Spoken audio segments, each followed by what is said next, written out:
BJP सरकार की बुद्धि की शुद्धि हेतु हवन यज्ञ किया गया। आप देख सकते हैं कि यहाँ पर बीजेपी सरकार ने जो जब से 3 बिल किसानों के खिलाफ पारित किए हैं तब से किसान लगातार 40 दिन से बैठा हुआ है, डटा हुआ है, चाहे वो आंधी हो, बारिश हो, तूफान हो।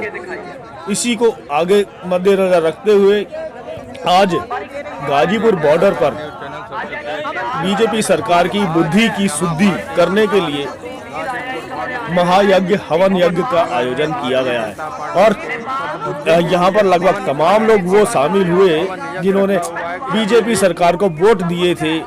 आप देख रहे हैं उनका कहना है कि हमने ही जब बीजेपी की सरकार बनाई थी तब उन्होंने वादे किए थे कि वो किसान को हर हाल में खुश रखेंगे और किसानों के लिए अच्छे काम करेंगे, मगर इन्होंने किसानों के लिए बिल पास किए वो उन्हें गुलाम बनाने के लिए काफी है। और इसकी तर्ज पर देखते हुए उनका दिमाग घूम गया है, दिमाग उनका सही दिशा में नहीं चल रहा है, इस कारण उन्होंने ये यज्ञ किया है। आइए सुनते हैं उन लोगों का क्या कहना है कि वो क्या कहना चाहते हैं।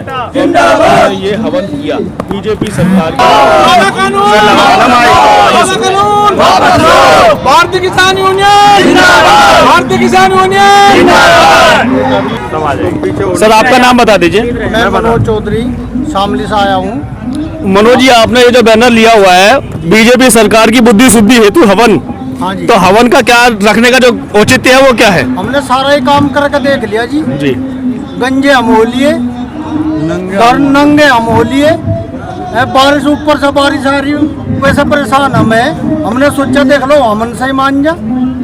तो लगता है हवन का प्रोग्राम रखा आज कल 8 तारीख है। आपको लगता है कि हवन करने से कुछ उनकी बुद्धि और शुद्धि होगी? नहीं, वो तो हमें तो शांति पार्टी करना पड़ेगा लास्ट में। इससे पहले मानना ही नहीं। वो शांति पाठ किस लिए किया जाता है? शांति पाठ सरकार की विदाई, लास्ट वहाँ तक तो मानना का ये हवन है। शांति का सरकार हम वहाँ तक नहीं हटे। शांति का हवन है। तो सरकार भी तो आप ही लोगों ने चुनी है। नहीं, सरकार चुनी है, वो हमारी भूल थी। वो हमारी भूल थी कि हमने ऐसी सरकार चुनी जो हमारे पैरों पर कुल्हाड़ी मार रही है। जी आप कुछ कहना चाह रहे थे? एक मिनट रुक जाए यार, मजा नहीं है। डॉक्टर विक्रांत जावला जी, आज मैं एक बैनर देख रहा हूँ आपका, भाजपा सरकार की बुद्धि शुद्धि हेतु हवन। ये अब कल 8 तारीख है, कल मीटिंग होने वाला है, उसके लिए आप ये हवन समाग्रह कर रहे हैं क्या कि बुद्धि आ जाए उनको? देखिए, पूरा देश देख रहा है आज भारतीय जनता पार्टी की सरकार की ओर, और जैसा कि अभी पत्रकार साथी कह रही थी कि उनको हम ही लोगों ने चुना। हमारी चुनी हुई सरकार जब अंग्रेजी सरकार की तरह काम करे, 8 दौर की बात हो जाए और उन्हें ये समझना है कि हमारे मन में क्या चल रहा है, तो शक होता है बुद्धि पर। और इसीलिए हमारी माता जी किसान रही, खेतों में गई, हमें पाला पोसा बड़ा किया, और हमने सुना कि अगर हम जीन्स पहनेंगे तो तकलीफ़ होगी, अगर हम डॉक्टर बनेंगे तो तकलीफ़ होगी, अगर हम इंजीनियर बनेंगे, हम एजुकेशन के बड़े इंस्टीट्यूशंस खोलेंगे तो तकलीफ़ है सरकार को। तो ये अज्ञानता की बात ही तो है। भाई आप पत्रकार हैं, आपका बेटा पढ़ के अगर IAS बनेगा तो किसी को तकलीफ होगी, और कल को वो कहे पत्रकारों के साथ अन्याय हो रहा है और वो उस लड़ाई में खड़ा हो जाए तो कहे IAS खड़ा नहीं हो सकता। तो हम किसान के बेटे हैं, हमने पढ़ाई की है, हमने मेहनत की ज़िंदगी में, क्यों ना आगे बढ़े। लेकिन जब आज आप किसान पर हमला करेंगे, जब आज खुद नहीं समझ पाएंगे कि बिल क्यों बनाया आपने, चर्चा होती है, 40 आदमी मेरे अंदर जाते हैं, कोई वहाँ लॉजिक देने वाला नहीं है। पीयूष गोयल से बात करो, उन्हें पता ही नहीं है, उन्हें सिस्टम नहीं पता, इकोनॉमिक्स नहीं पता, जवाब किसी का तो दे। वो कहते हैं किसान संगठन आ गए, 500 किसान संगठन ने हमें कह दिया है कि ये कृषि कानून खराब है, अच्छे कृषि कानून अच्छे। जब हमारे 40 लोग पूछना चाहते हैं भाई 500 लोग कहाँ हैं, रजिस्ट्रेशन कहाँ है, वो खरीदी कौन सी मंडी में करते हैं, फसल कहाँ बेचते हैं, उनका कुछ डेटा दे दो। ये तो वही बात हो गई कि मोदी जी ने लॉन्च किया कोई प्रोग्राम और शाम को कह दिया 8 करोड़ लोगों ने देखा, 8 आदमी नहीं थे वहाँ। तो झूठ पे चल रही है सरकार। और जो मंत्री हैं, नरेंद्र तोमर जी हैं या बाकी जो उनके टीम है, भाई इतना क्या समय लगा? मैंने 10वीं पास की, आपने भी की होगी। बोर्ड एग्जाम की तैयारी में साल भर लग जाता है, थोड़ी सी किताबें होती हैं। अरे भाई, एक पेज के कानून है, 3 कानून आपने बनाए, इतना समय क्यों लग रहा है आपको? 45 दिन हो गए आप लोगों को बैठते हुए। अजी उससे पहले 90 दिन पंजाब में मेरे किसान बैठे थे, 40 दिन हो गया। तो आप उससे पहले एजिटेशन कहाँ नहीं हुआ? आप देखिए ना, मैं शामली से आता हूँ, हम लोगों ने एजिटेशन किया, 1000 ट्रैक्टर थे उस दिन वहाँ। तो सरकार LIU है, आपके पास इंटेलिजेंस है, तो क्या बता नहीं पा रही है कि गाँव में किसान परेशान क्यों है? सर, सरकार के खेमे से बार बार ये बातें आ रही है कि कुछ चंद किसान हैं, जैसे पूंजीपति ऐसे किसान हैं जो कि बैठ के वहाँ पर आंदोलन कर रहे हैं और वो अपना क्षतिपूर्ति कर रहे हैं, इससे ज़्यादा और कुछ नहीं है। आप देखिए क्या कहें? देखिए, आज जैसा कि हर गलियारे में चर्चा है कि मीडिया जो बात कह रही है वो सरकार की कह रही है। मैं तो आपको सच बता सकता हूँ, मेरा नाम विक्रांत जावला है और मेरे पिताजी का नाम 6 बीघा ज़मीन है।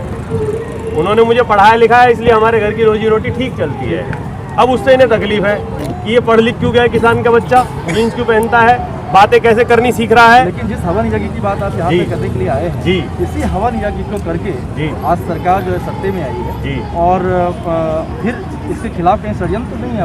देखिए, मैं आपको बताऊं, ये तो संस्कृति है हमारी। हम भारतवर्ष के नागरिक हैं और हमें बचपन से सिखाया गया है, जब भी घर में कोई अच्छी बात होती है, आपके यहाँ मेरे यहाँ, तो हम सब हवन करते हैं और उसको नाम देते हैं। नामकरण संस्कार है, शादी है, वागदान संस्कार है। लेकिन आज जब हमें महसूस हो रहा है कि भारतीय जनता पार्टी की सरकार, उनके मंत्री, उनके लोग, उनके कार्यकर्ता, बुद्धि कम लग रही है उनमें हमें। तो ये हवन करने से क्या नामकरण हो रहा है या उनको सद्बुद्धि लाने की हवन हो रही है? देखिए, ये तो सिम्टोमेटिक चीजें हैं। हम तो बताना चाहते हैं कि हमारे मन में क्या चल रहा है। आप रोज मन की बात कहते हैं, तो हम भी अपने मन की बात कहने आए। हमें लग रहा है आपकी बुद्धि कम है, तो हमें जो महसूस हो रहा है हम वो करने चले आए। हमें लग रहा है आपकी बुद्धि कम है, कल सुबह दिखाई देगी और वो। तो हम चाहते हैं कि आज रात जब आप सोएं तो महसूस करें, बीच में नहीं बोलिए, बात पूरी होने दीजिए सर। होगी आज रात जब वो सोएं तो वो ये सोचें कि वो तो अच्छी छत के नीचे सो रहे हैं। यहाँ जब गरीब का बच्चा, किसान का बच्चा रात को सोता है, भीगता है, एक बार तो महसूस करें। मैं कहता हूँ रात को आज बाहर सो जाएं, वो अपने घर में उसके नीचे ही सो जाएं, तो शायद उन्हें महसूस हो। तो मेरी तरफ से सुझाव है, आज जितने सरकार के मंत्री हैं, उनके सारे बच्चे, सबको लोग वो खुले में सो जाएं। मैं कहता हूँ टेंट ही लगा ले अपने, सबके यहाँ अच्छे लोन होंगे, पैसे वाले लोग हैं सारे, धनाढ्य लोग हैं, और जिनकी वो बातें कर रहे हैं, जिनका दबाव है, जिनकी वजह से इतने बड़े बड़े बिल, इतने वेयर हाउस बड़े बड़े बन गए, अब उनका दबाव है। पैसा बहुत दे दिया है सरकार को, सर नाम ले लो, है ना? तो पैसा बहुत सारे लोग हैं, पैसा बहुत दे दिया सरकार को। दबाव है कि पूरा देश एक तरफ और 5-10 लोग एक तरफ, तो दबाव है ना सर। तो हम ये बताने आए हैं कि आज आप बाहर सोइए, 7 तारीख है, आज का समय आपके पास है, परिवार को लेके बाहर खुले में सोइए, ऊपर चद्दर तान लीजिए और शायद बुद्धि आएगी और कल सुबह आप भी बात करेंगे। देखिए, 8वें दौर की बातचीत हो चुकी है जी, 8वें दौर की बातचीत हो चुकी है, अब 9वें दौर की बातचीत बनी है जी। इसके लिए आप लोग हवन यज्ञ भी कर रहे हैं और समझदारी बढ़ाने के लिए जो है आप अलग अलग तरह की चीज़ों को कर रहे हैं। क्या कैसा उम्मीद लगता है कि कल कुछ पॉजिटिव होने वाला है?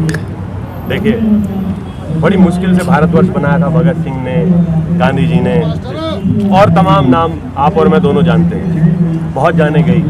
हम टकराव नहीं चाहते, हम चाहते हैं कि हमने जिस सरकार को चुना, पूर्ण बहुमत की सरकार है। आप काम करें, आप रात भर जागे, जैसे बच्चा जागता पेपर से पहले, रात भर जागे, डिस्कशन करें और सारी चीज़ों का समझें, आकलन करें, और कोई ठोस बात ऐसे नहीं चाय पीने आ गए। आप देखो ना, बॉडी लैंग्वेज देखो आप मंत्रियों की, क्या वो इस लायक थे, उन्हें मंत्री बनाना चाहिए था?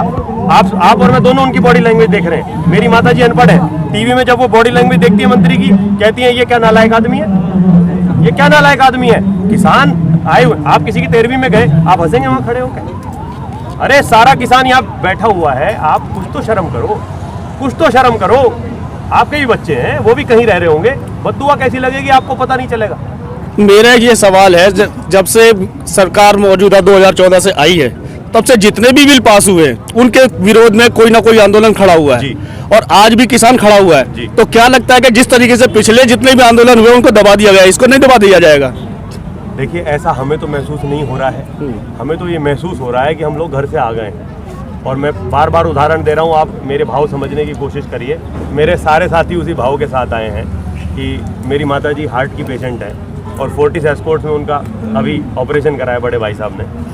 तो उस परिस्थिति में भी हम यहाँ हैं तो आप समझ जाइए हम क्या कह रहे हैं और क्या सोच रहे हैं और हमारे दिमाग में क्या चल रहा है। तो उस बात को आप महसूस करें। हम भगत सिंह के वंशज हैं, आप उस बात को महसूस कर लें। इसीलिए आज हवन कर रहे हैं, शांति का संदेश दे रहे हैं और अपनी बात बड़े प्यार से रख रहे हैं। कल को ऐसा ना हो कि टकराव की स्थिति। ठीक है और ये क्या बोलते हैं एकता हवन समाज में इसमें शामिल हुए, क्या कहना चाहेंगे आप? देखिए अभी जैसे कि बोला गया, हमारी जो सरकार है वो अहंकार में और जो सत्ता के नशे में इतनी अंधी हो गई है और अब तो गूंगी बहरी भी हो गई है। आप देखिए कि कितने जो हमारे किसान भाई हैं वो शहीद हो गए, अपना बलिदान दे दिया, लेकिन कोई भी नेता, आप ये बताइए, वो घर से निकला यहाँ आकर के उनकी विधवाओं से या उनके बच्चों के ऊपर सर पर हाथ रखा, किसी ने किसी की नींद टूटी।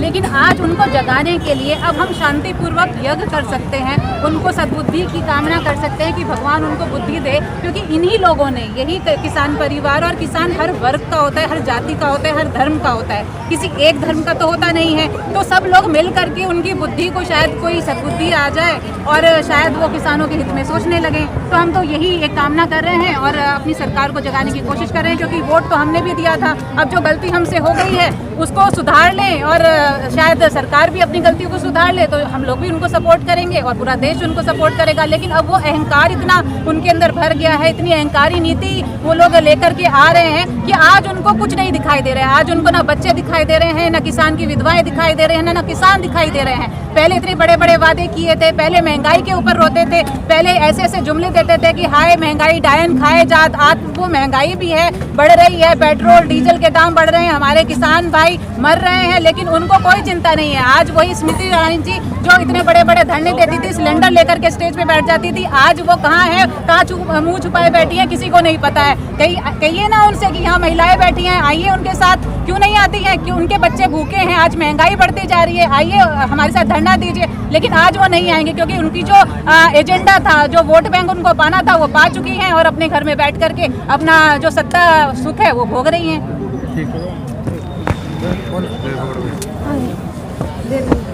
किसान आंदोलन का 40वां दिन था।